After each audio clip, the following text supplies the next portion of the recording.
What's going on, Vikings fans? Happy Monday morning to all of you guys. And coming up on today's show, we're going to be diving into one of the craziest rumors that we will talk about this entire offseason. Pretty much, do the Vikings have a deal done with cornerback Asante Samuel Jr.?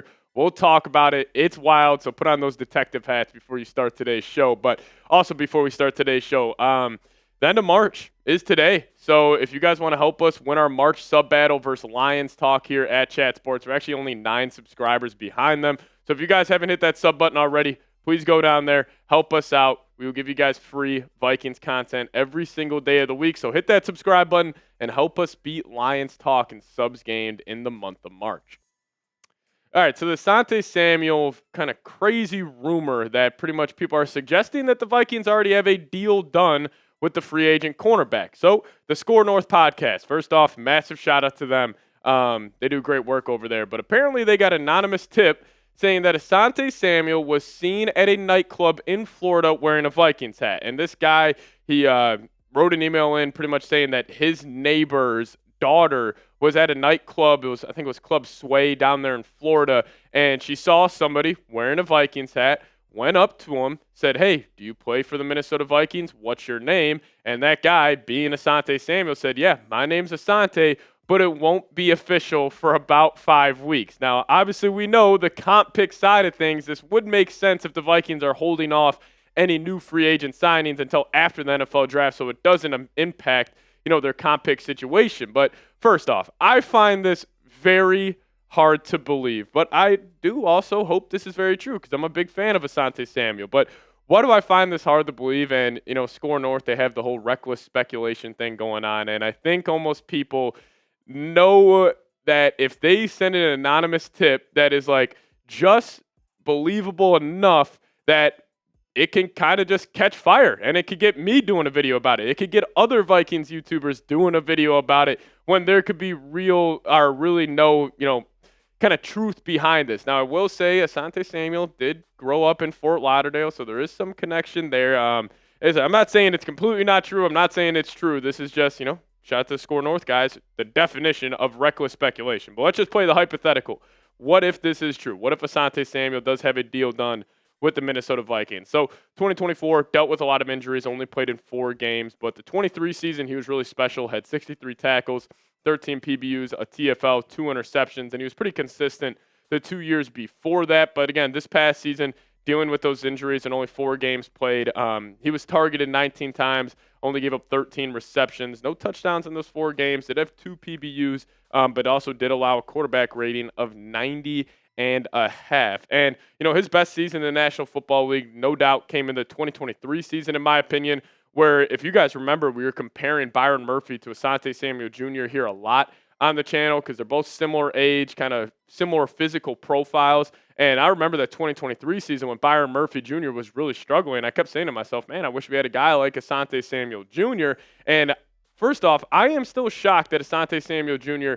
is not signed just yet. I thought he would have no doubt been signed by another football team at this point. But, I do think with the Vikings cornerback room, and why I would be a big fan of this is, Byron Murphy, I think he can, no doubt be that cornerback 1. But if you would have Asante Samuel as that cornerback 2 next to him, I like that idea. And then you would just have the rotational guys of Isaiah Rodgers, Mekhi Blackman. I think it makes a whole lot of sense. And then also you take a flyer on a guy like Jeff Okudah. So if you guys see this room right here, if this is the hypothetical cornerback room heading into the next season, I don't think the Vikings need to draft a guy. I think you even we already all think that they should go BPA, but if this is your cornerback room, this will be the definition of a BPA draft for the Minnesota Vikings. Hopefully Blackman steps up. Love Isaiah Rodgers kind of in that 4th cornerback role. And then Jeff Okudah, like I said, you're taking a flyer on him. But ESPN's Bill Barnwell did write up an article recently on Asante Samuel saying his medicals will play a big role in determining how comfortable organizations are with investing in the former second-round pick.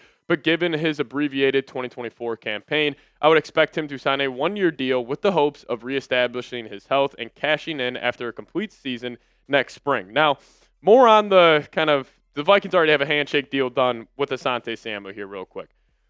If we go throughout the whole NFL draft and the Vikings do not draft a cornerback, then I will fully believe this guy. And I would expect the Vikings do sign him the Tuesday after, because that, obviously just waits till the comp pick side of thing.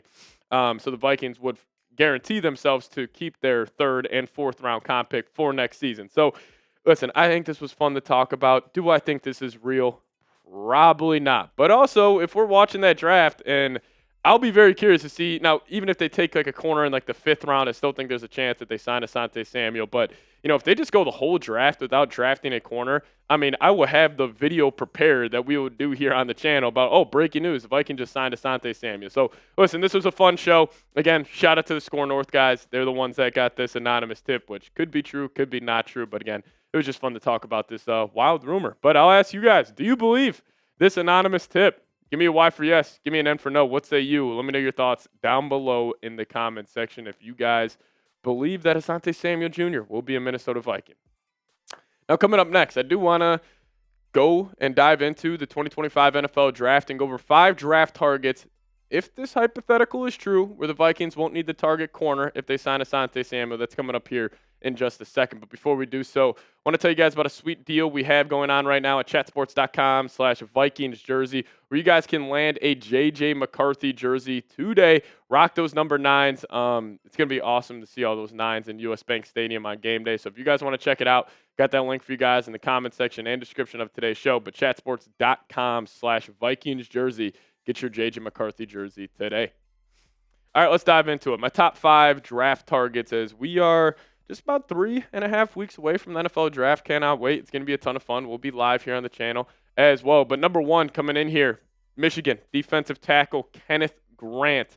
I am hoping he falls to pick 24, and I think he's got a good chance to do so. And, I am in favor of the Vikings trading back, getting more draft capital, because, the real meat and bones of this draft is kind of picks 20 through 70, in my opinion. And if you could just stack more draft picks instead of just sitting there at 24, I would prefer to do so. But also, if this man's on the board at pick number 24, I say you do it. And, the biggest reason why I would take Kenneth Grant in that spot is, I'm not saying defensive tackle is the biggest need heading into just next season for the Minnesota Vikings, but if you're looking down the line, like after Javon Hargrave, after Jonathan Allen, after they're done with their tenures for the Vikings, if you would have a young defensive line core of Kenneth Grant, Dallas Turner, I would be a massive fan of that. But also, we could stay on defense here. Number 2 for me, I'm going to go Nick Emmanwori. Now, I don't know where he's going to go in the draft. He could go top 15. It wouldn't shock me. But also, he could fall to about 40.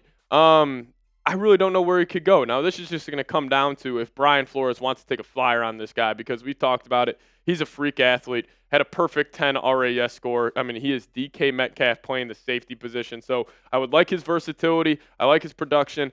I think also if you would have him around Brian Flores, just be able to mold him, I think it would be fantastic. So I got Nick Emmanwori at number 2. I'd rather go Kenneth Grant. I think I would trust in him becoming an elite player in the NFL just a little more than Emmanwori. But I will say, I think Emmanwori's got sky-high potential just because of his natural athletic ability here. But also number 3, we can kick it to Walter Nolen, defensive tackle out of Ole Miss. Honestly, if you're leaving the draft with either 3 of these guys in the first round, I mean, we're probably celebrating a whole lot here on the channel, and I would go to sleep that Thursday night a very, very happy man. But he had 35 pressures this past season at Ole Miss, started off his collegiate career at Texas A&M, but 6.5 sacks, 14 TFLs, just really, really dominant on the interior of that defensive line for Ole Miss. And again, kind of same thing like I was saying with Kenneth Grant. Like, if you want to add that another young defensive lineman next to Dallas Turner, eventually when Hargrave and Allen aren't on this football team, and also just the mentorship they could offer him, I think would be huge. And, we've seen the Philadelphia Eagles, Howie Roseman, do this over and over again, where even though the defensive line could be a strength, he's always looking ahead, trying to get more talented players on there. And I think Walter Nolen fits that bill 100%. But how about Michigan? We're going to stay with that school here, going to the tight end route, Colston Loveland. Now, again, this hypothetical, we've talked about it a couple times here on the show. It's only if they trade TJ Hawkinson, which I think he has less than a 5% chance. But again, I would not be shocked if they ended up moving off Hawk, and then maybe you try to get J.J. McCarthy's former college teammate, Colston Loveland. We're in that 2023 season.